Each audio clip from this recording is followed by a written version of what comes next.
Olá, meus queridos amigos e amigas, bom dia! Hoje a gente vai sair um pouquinho do tema coronavírus para falar de um outro tema super importante.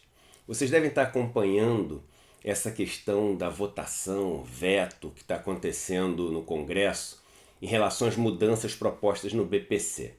Se você não está acompanhando, eu explico rapidamente. O BPC é um benefício, que é benefício de prestação continuada, por isso a sigla BPC, que é oferecido às pessoas que têm mais de 65 anos ou são deficientes e têm uma renda familiar abaixo de R$ 250, mais ou menos, é um quarto do salário mínimo, o número certo, por pessoa.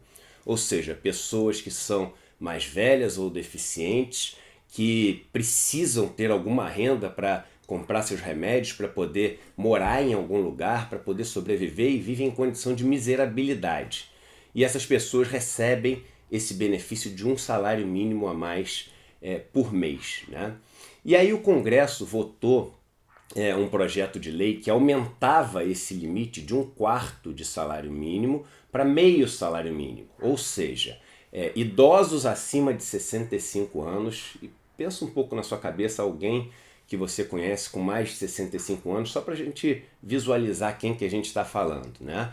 E pessoas com deficiência que tenham uma renda familiar por pessoa abaixo de meio salário mínimo, ou seja, por pessoa na família tem-se menos de R$ 500 para poder pagar tudo, todas as contas. É a única fonte de renda que essas pessoas têm. E o projeto de lei fazia isso, aumentava de R$ 250 para R$ 500 o número de pessoas que iam poder receber esse benefício. O Congresso aprovou esse projeto de lei, ele foi para o presidente vetou o projeto. O Congresso tem como derrubar o veto do presidente. Ele precisa de maioria simples nas duas casas, tanto na Câmara quanto no Congresso. Ele fez isso, derrubou o veto do presidente, e assim que derrubou o veto do presidente, o ministro da Economia, Paulo Guedes, disse que iria ao STF para poder derrubar a decisão do Congresso, mas nem precisou fazer isso porque o TCU veio, Tribunal de Contas da União, veio e derrubou essa decisão do Congresso que derrubava o veto do presidente. E aí as pessoas, a discussão é, 20 bi, como é que vai gastar 20 bi e não sei o quê. E eu fiquei assim, meio que horrorizado com essa situação por um tema que foi o único tema que eu não vi discutido em nenhum lugar, em nenhum blog, nenhuma rede social, em nenhum discurso, assim, e me surpreendeu. Vocês sabem que Voltaire, né, ele falava uma coisa, Mário Quintana, nosso poeta aqui, falava também parecido, que o que importa não são as respostas, são as perguntas. Não existem respostas corretas, existem perguntas corretas. E a pergunta correta, para mim, nesse momento, não deveria ser, tem os 20 bi, não tem os 20 bi.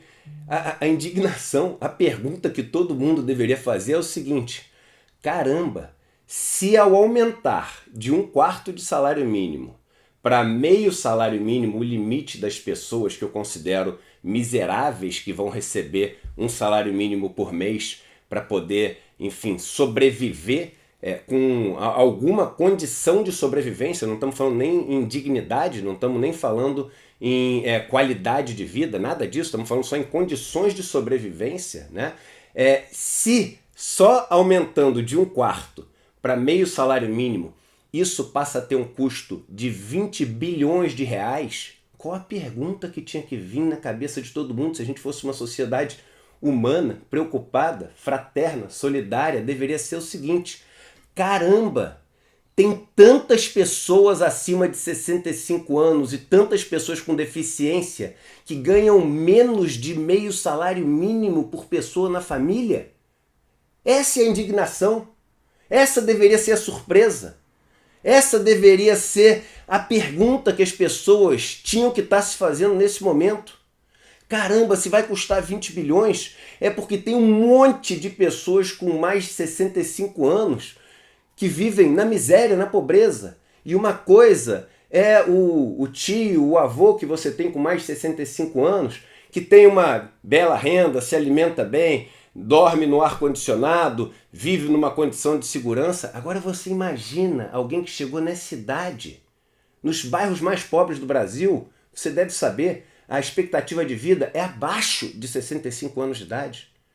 Eu viajei para o sertão nordestino uma vez, nas regiões de pior seca. Uma pessoa com 50 anos de idade parece que tem mais de 80. Agora, bote na sua cabeça, veja essa figura, essa cena. Uma pessoa com mais, uma senhora, um senhor com mais de 65 anos de idade. Na miséria. Na miséria. Quantas pessoas será que existem? A resposta dada por esse número é que é um número assim, abissal, é gigante, é monstruoso, é pavoroso. Dá medo esse número.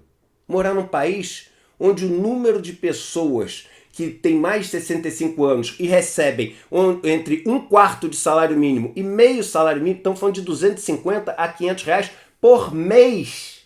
Por mês, por pessoa. É tão grande que isso geraria essa despesa de 20 bilhões de reais, mais ou menos. Que país é esse que, ao receber uma notícia dessa, tem uma indignação, 20 bilhões, e não, caramba, quantas pessoas na miséria? Quando a gente vai começar a fazer as perguntas certas que não estão numa planilha de Excel, estão no olhar que a gente esqueceu de ter para uma pessoa que está desesperadamente atrás da condição mínima de sobreviver, está desesperadamente procurando sofrer menos. A gente tem que parar e se fazer essa pergunta. Como é que não veio na minha cabeça essa surpresa em relação ao número de pessoas? Veio a surpresa em relação ao quanto ia gastar. Nós todos nos tornamos fiscalistas? Nós todos nos tornamos analistas de Excel? Nós todos nos tornamos embaixadores do superávit fiscal? Ou nós todos perdemos nossa condição de irmãos, nossa condição de nação, nossa condição de preocupação? É oficial? Cada um por si? E uma guerra? É oficial? É oficial? É a pergunta correta que eu queria deixar para vocês. Um abraço e um bom dia para todos.